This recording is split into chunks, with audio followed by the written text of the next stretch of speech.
ভিডিওটা শুরুই করি কিছু পরিসংখ্যান দিয়ে। মেহেদী হাসান মিরাজ 299 উইকেটে আটকে আছেন ফার্স্ট ক্লাস ক্রিকেটে।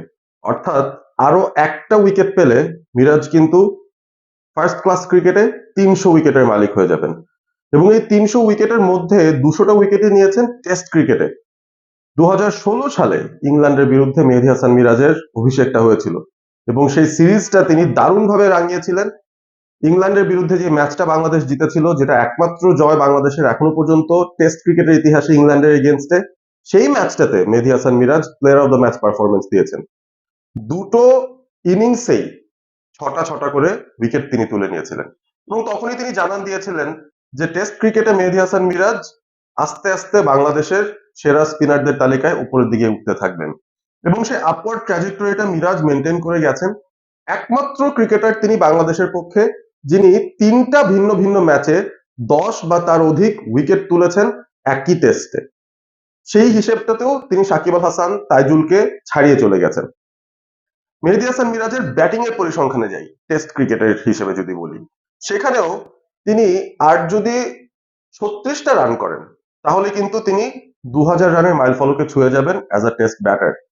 তো 52 টেস্ট খেলা মেহেদী হাসান মিরাজ যখন এইসব পরিসংখ্যানের সামনে দাঁড়িয়ে, আমাদের কিন্তু বলতে তেমন একটা কোনো দ্বিধা নেই যে এই মুহূর্তে বাংলাদেশ টেস্ট দলে যদি একজনের নাম বলতে বলা হয় যিনি স্টার্টিং ইলেভেনে বোনাফাইড ভাবে থেকে যাবেন, তিনি হচ্ছেন মেহেদী হাসান মিরাজ। হন্যে হয়ে যখন বাংলাদেশ একটা অলরাউন্ডারের খোঁজ করছে সাকিব আল হাসানের পর, সেই জায়গাটা বা সেই স্পটটা অনেকটা দায়িত্ব নিয়েই পালন করছেন মেহেদী হাসান মিরাজ। যদিও এখনো পর্যন্ত তিনি ব্যাটিংটায় সেইভাবে ফ্লারিশ কিন্তু করতে পারেননি। বিগত 2 বছর ধরে মিরাজের ব্যাটিং এ আমরা ইমপ্রুভমেন্ট ডেফিনেটলি লক্ষ্য করেছি। তবে এখনো পর্যন্ত যেহেতু টেস্ট ক্রিকেটে তার গড়টা মাত্র 23, বোঝা যাচ্ছে যে এখান থেকে অনেকটুকু ইমপ্রুভ করার কাজ এখনো বাকি রয়েছে এই মেহেদী হাসান মিরাজের। আমরা মুশফিকুর রহিমকে নিয়ে কথা বলছি, যিনি কিনা আর মাত্র 5টা টেস্ট খেললেই বাংলাদেশের পক্ষে প্রথম ক্রিকেটার হিসেবে 100 টেস্ট খেলার যেই গৌরবটা সেটা অর্জন করে ফেলতে পারবেন। তবে মেহেদী হাসান মিরাজ তিনি মাত্র 52 টেস্ট খেলেছেন, আরো 48টা টেস্ট বাকি আছে হয়তো, বয়সটা মাত্র 27।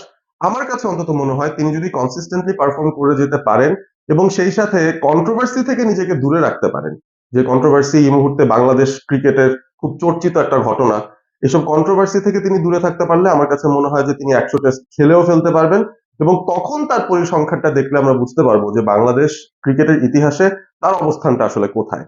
তবে এই মুহূর্তে মেহেদী হাসান মিরাজ ডেফিনেটলি বাংলাদেশের টেস্ট সেটআপের অন্যতম গুরুত্বপূর্ণ একজন সদস্য এবং সবচাইতে গুরুত্বপূর্ণ সদস্য, আমার কাছে অন্তত তাই মনে হয়।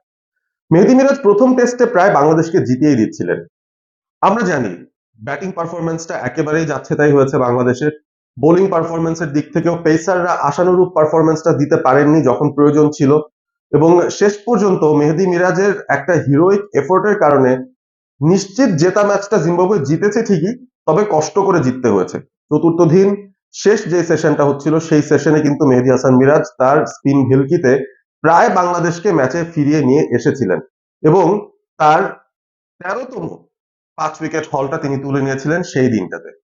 দ্বিতীয় টেস্ট চট্টগ্রামে এবং তার আগে মেহেদী হাসান মিরাজের এই পরিসংখ্যানগুলো কেন আপনাদের সবাইকে আবার মনে করিয়ে দিচ্ছি, তার কারণটা হচ্ছে আমার কাছে মনে হয় যে এই মুহূর্তে বাংলাদেশ ক্রিকেটের খুব একটা বেশি উজ্জ্বল দিক আমরা কিন্তু খুঁজে পাচ্ছি না। টপ অর্ডারের হতশ্রী অবস্থা, মিডল অর্ডারের অফ ফর্ম, পেস বোলাররা আগের তুলনায় তাদের যে ধার সেটা কিন্তু একটুখানি মনে হচ্ছে কম কম মনে হচ্ছে এই সিচুয়েশনটায়।